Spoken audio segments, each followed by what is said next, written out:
The following program is an original production of WYCC PBS Chicago. Tonight, an international crisis, human trafficking, women sold for sex.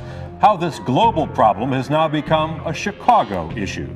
Plus, on the heels of a Forbes report calling Chicago one of the most miserable cities in America, a plan to boost tourism with some innovative attractions. On the hot seat, Guam's approval rating takes a nosedive, and the city's top cop is under fire by some at the city council. And the votes are in. Primary results for Jesse Jackson Jr.'s old congressional seat. Those stories and more tonight on In the Loop.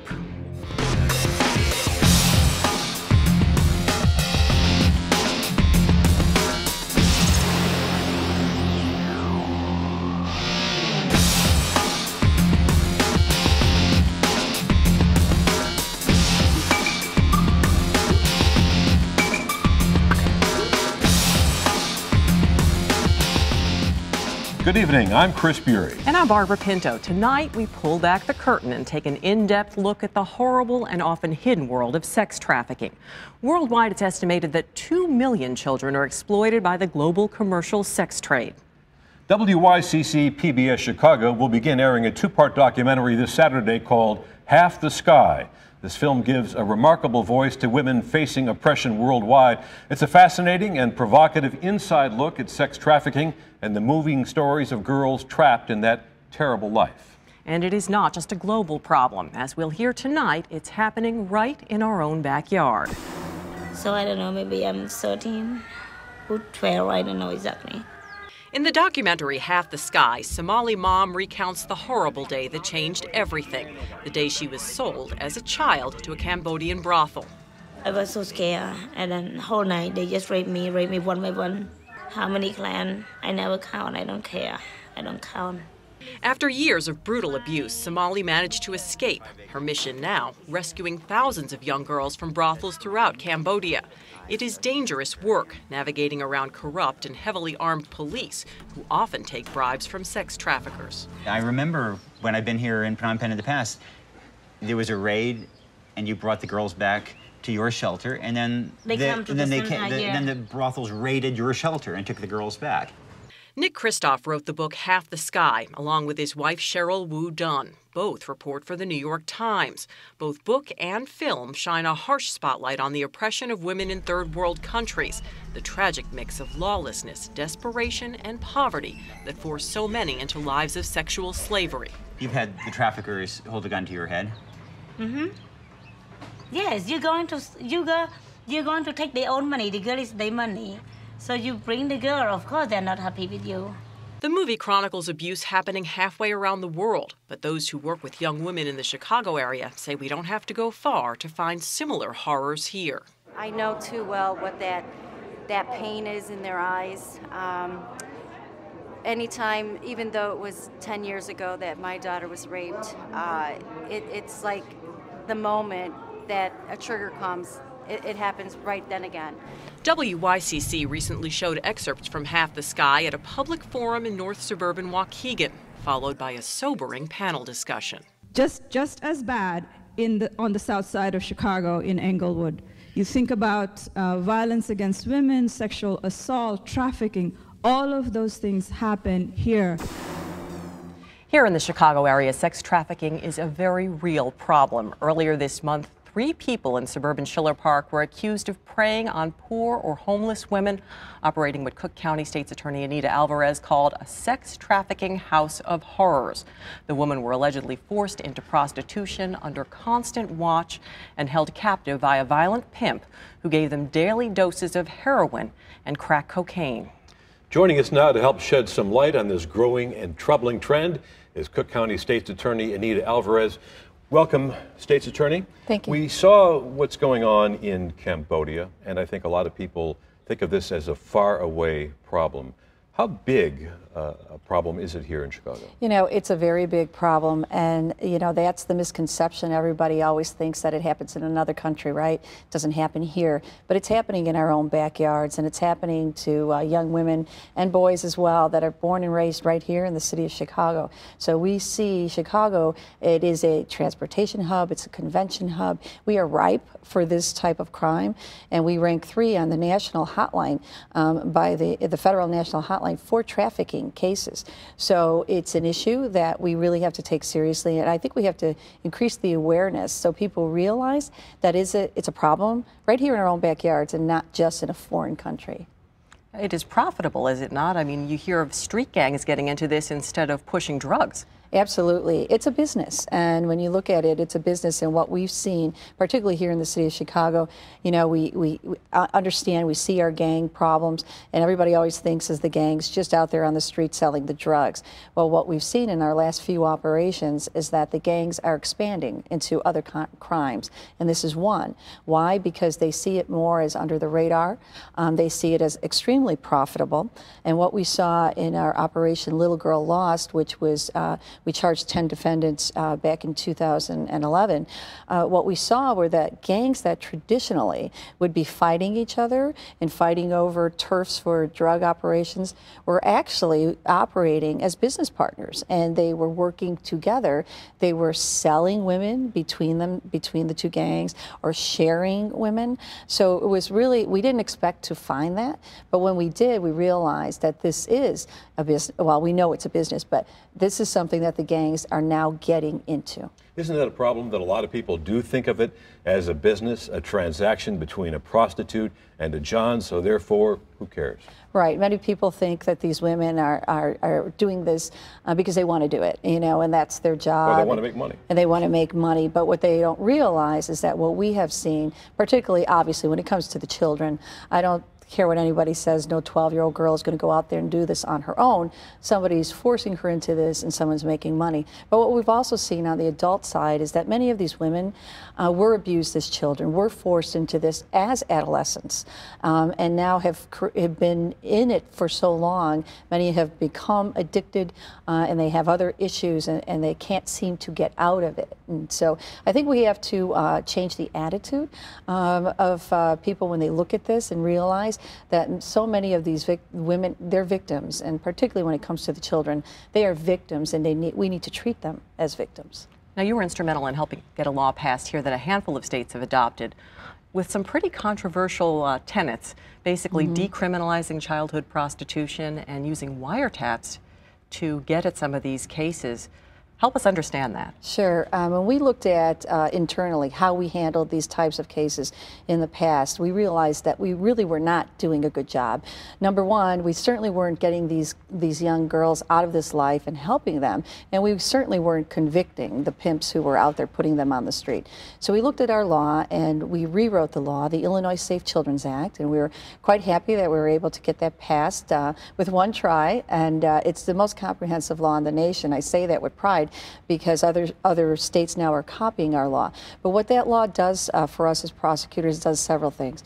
First, it decriminalizes juvenile prostitution, takes those words right out of the statute, because when you need to look at this, as I said earlier, you know, when you look at 11, 12-year-old girl, is she doing that on her own? No. And in the past, what would happen? She would get picked up, sent to the juvenile detention center for a day or two, then she's back out on the street, and then we expected her to testify against her pimp, and that's not going to happen. So we had to look at how do we handle these cases, change the way we internally handle them. So we decriminalized juvenile prostitution because the theory is to get these kids the help that they need, long-term social services, make them not part of the criminal justice system, but really get them in with the Department of Children and Family Services and get them connected to the services that they need. What the law also does for us as prosecutors, local prosecutors, is it gives us the ability to go up on a wiretap and these types of operations, these types of cases.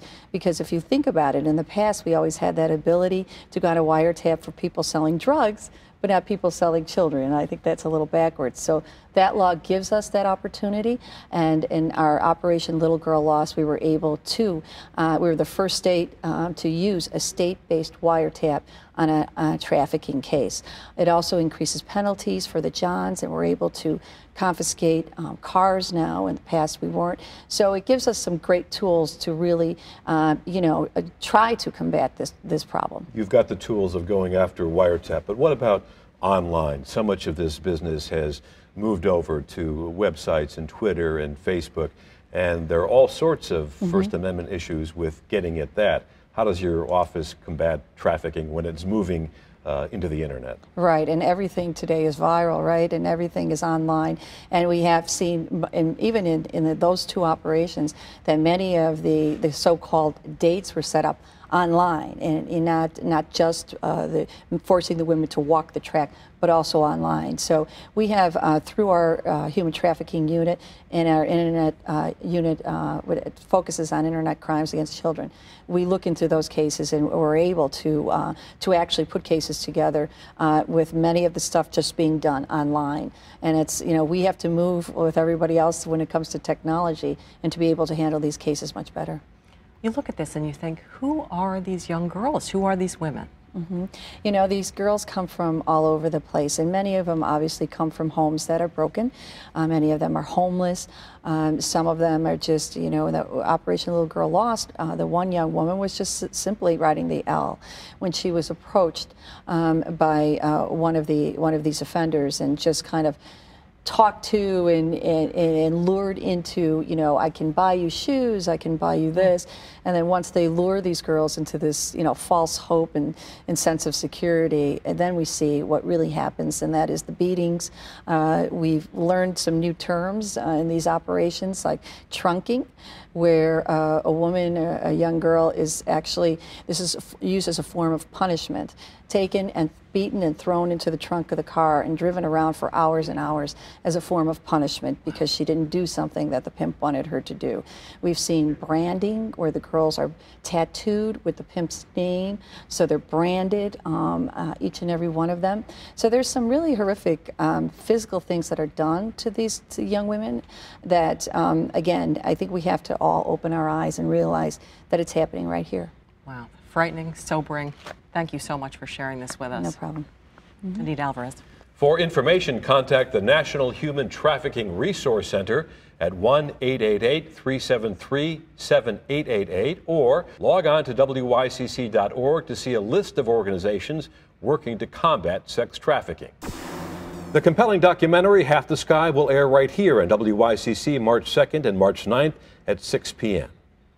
Like all cities, Chicago has its good points and bad, but a new Forbes ranking puts Chicago among the country's most miserable cities. In the magazine's February issue, Chicago is called the 4th most miserable city, behind Detroit, Flint, Michigan, and Rockford, Illinois. Many Chicagoans, known for their fierce loyalty, take deep exception to those Forbes findings. Truly, I think it's one of the best cities in the country when you speak about the kindness of people, the opportunities, the location. Geographically, it's easy to get everywhere in the world from here. And it's a melting pot of a lot of different types of people. So I have to beg to differ with that list. I wouldn't say it's the worst. The taxes are pretty bad. There's a lot of sales tax on everything, and the weather is true what they say. It is really cold. But it's not so bad. Even though, the crime has increased since I've been here in the last 20 years, and so has the taxes, but I still absolutely love the city. I think that with the gun violence and the political corruption and this snow, I could see that we would be on the list, but maybe not 4th. Chicago has a lot to offer. I think between the museums and the lakefront, Chicago's great in the summertime. There's no disputing our great summers, but brutal winters help make Chicago miserable, according to Forbes, along with high crime and taxes, long commutes, and high foreclosures, all factors leading to urban flight. Nearly 107,000 people have moved out over the past 5 years, but a new effort is underway to attract millions of more visitors here. What we discovered during the last year of work is there is a massive opportunity in tourism for Chicago. While some residents may be fleeing, Mayor Emanuel is backing a campaign by the city tourism group called Choose Chicago that aims to bring more than 100,000 new jobs to Chicago's tourism industry. What we're about to unveil over the next several months are all private dollars coming in to transform Chicago like never before. I think you'll see changes coming into place as soon as next summer. As quick as that might be. The marketing campaign hopes to help attract 75 million visitors a year to Chicago by 2020. Tourism dropped off sharply during the recession, but it has been bouncing back an 11% increase over 2010. Those tourists brought in $725 million in tax revenue and $12 billion in direct spending. You will see over the next period of times small things happening, big things happening. Announcement after announcement. It will build up rather than just be one cataclysmic announcement. Chicago's about to change forever. Some trial balloons are already floating, and we'll discuss those and more with our guest today. We're joined by Cliff Kelly, host of The Cliff Kelly Show on WVON 1690 AM, Pastor Corey Brooks from New Beginnings Church of Chicago, and Mick Dumke, senior writer for the Chicago Reader. Thank you, gentlemen. Some of these ideas floating around, float planes on the Chicago lakefront, trams over the river, light shows for the skyscrapers. Are these the kinds of things that are going to draw millions more visitors to Chicago? I'm not sure it's going to draw more visitors, but I think the major problem here is people who live here. You know, the folks that are concerned about all of the horrific things that are going, the crime, of course, which was mentioned, the taxes, which are unbelievable, the fact that the city continues to nickel and dime people. Now they're talking about legislation in the General Assembly that's going to have your car booted if you owe any money to any city agency. I guess if you're late with your library book, they'll come out and boot your car. People are just sick of it. And when you put together with that the weather, which was also mentioned, you know, people coming here for the summer doesn't mean anything to the people who live here. And funny enough, the people that are here who criticize the city the most are the people who lived here and go somewhere else. And they say, wow, we don't have to have all the problems somewhere else that you have in Chicago. So I don't see anything changing. Well, you know, I think safety is a big issue. A lot of people from around the world, Chicago, no doubt, is a very attractive city. It's one of the most beautiful cities in the world. But I think the fact that people don't feel safe when they come to a city, it only hinders people from visiting. It only stops us from being a attractive city.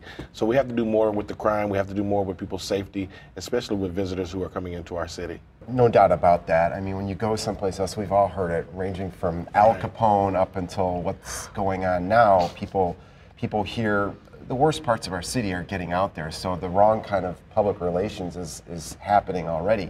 I mean, I think, you know, the stuff on the lake, all this activity, light shows, great, but that's not why people are going to come here. I mean, they're going to come here if they know about Chicago. They know it's a beautiful place. It's a place they can have a good time, and they know about the people. I think they should do a marketing campaign that features Chicagoans. Cliff talked about just livability here. I mean, people who live here are tough, and we have soul. You know, they endure. Yeah, they yes, endure, and we love this February place. And actually, people are very friendly, despite it being a very tough place. I know we're going to talk about the many ways that Chicago is inhospitable, but people here they're really good people. They're very down to earth. It's a very, you know, the typical thing you say about Chicago, it's the most American of cities. I think they should build it around that and just feature so-called regular people. That the girl that we just saw the clip of, I mean, she was so smart and just so energetic and really down to earth. I think it's like, let's get some people like that and put them out there. That'll draw people to Chicago. But would you wait to shoot your ad campaign until spring? Maybe so. yeah. It might help to have, you know, a little sunlight in the background. Yeah. All right, switching gears now, let's move on to the 2nd District race. Obviously, there was an election this week for Robin Kelly will replace Jesse Jackson Jr. There was a lot of talk about gun violence in this particular race and a lot of talk about money coming in from New York City Mayor Bloomberg and his Political Action Committee, about $2 million worth. Did Mayor Bloomberg essentially buy an election? Well, that's what he said. I thought it was very strange, Barbara. We had the candidate, who I think is great. I think Robin is fantastic. I wish the party would have supported her, the Democratic Party, when she ran for state treasurer. I think she would have done very well there. But she made the comment that that wasn't the reason she won, but then nationally you had Bloomberg saying this is the reason, and for all these people who are pro-gun to watch out. I think that that is not the major issue.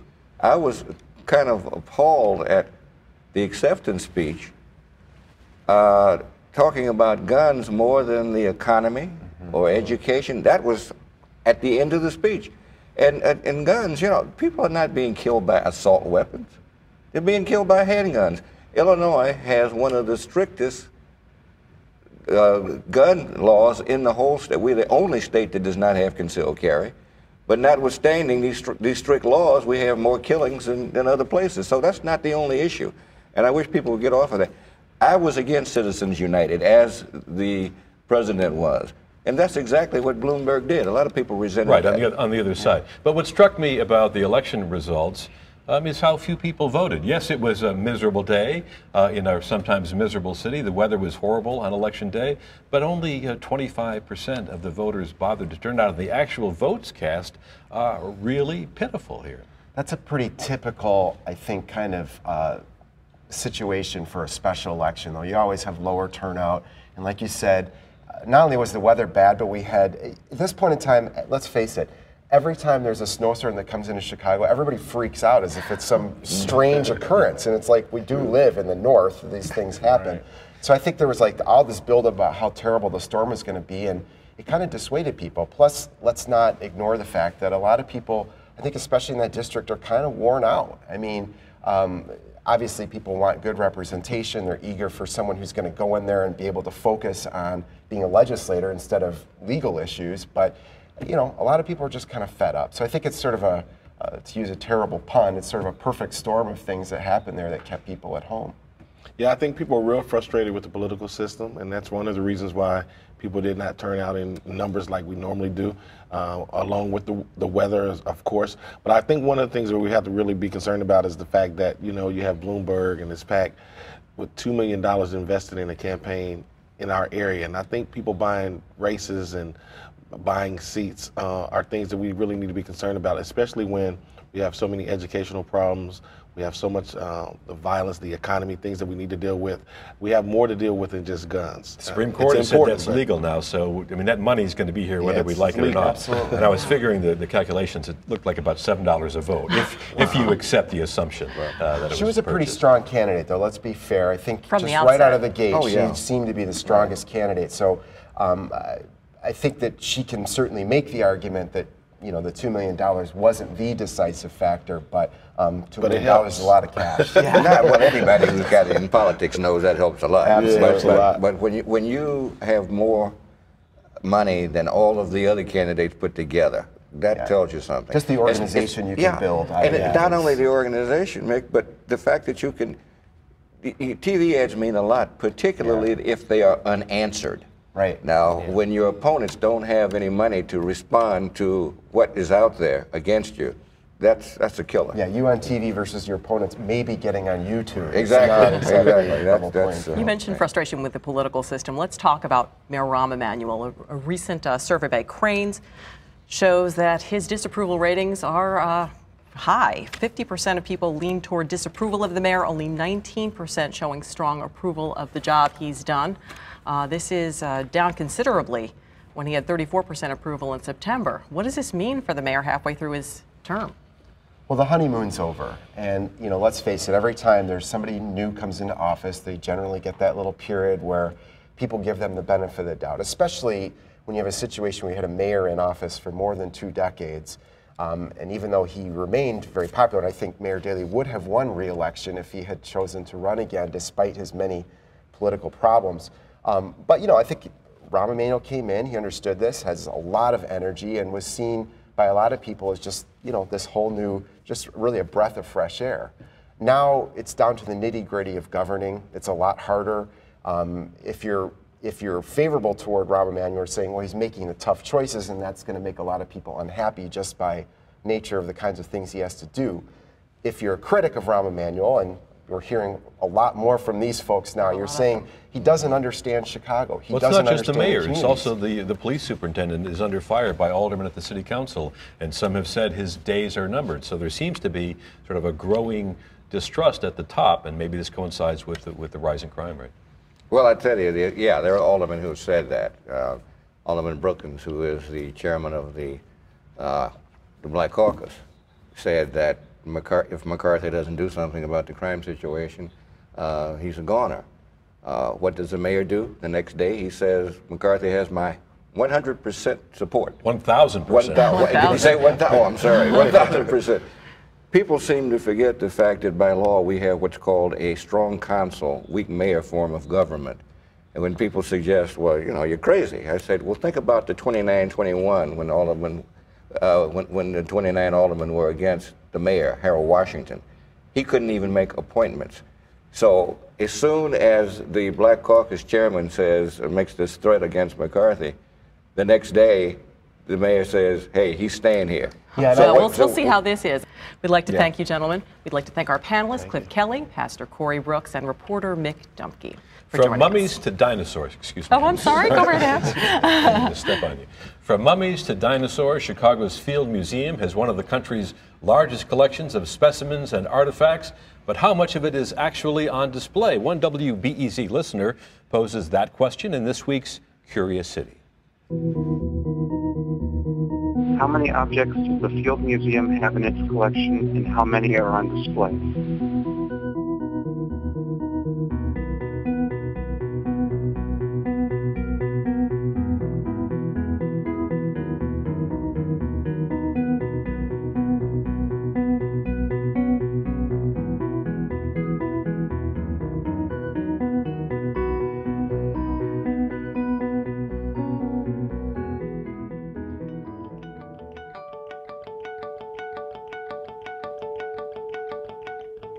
We're standing in one of a series of storerooms here in the Collections Resource Center. In this room, because these are objects that don't fit neatly in our other storerooms, it is a true hodgepodge of archaeology and ethnography all over the world.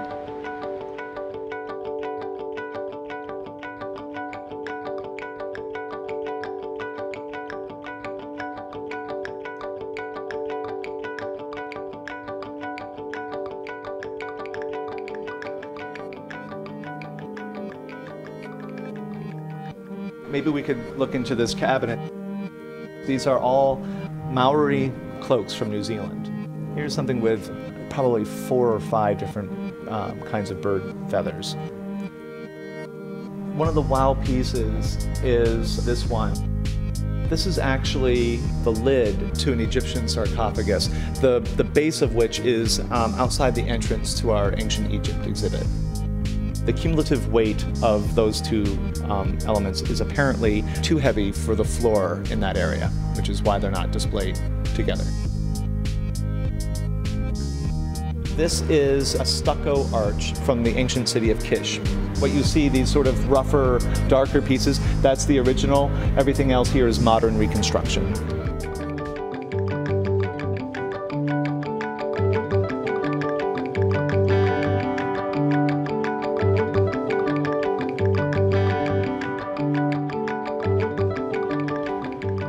Thank you for joining us this week. You are now in the loop. The conversation continues right now on WYCC.org. I'm Chris Bury. And I'm Barbara Pinto. We'll see you next week. Good night.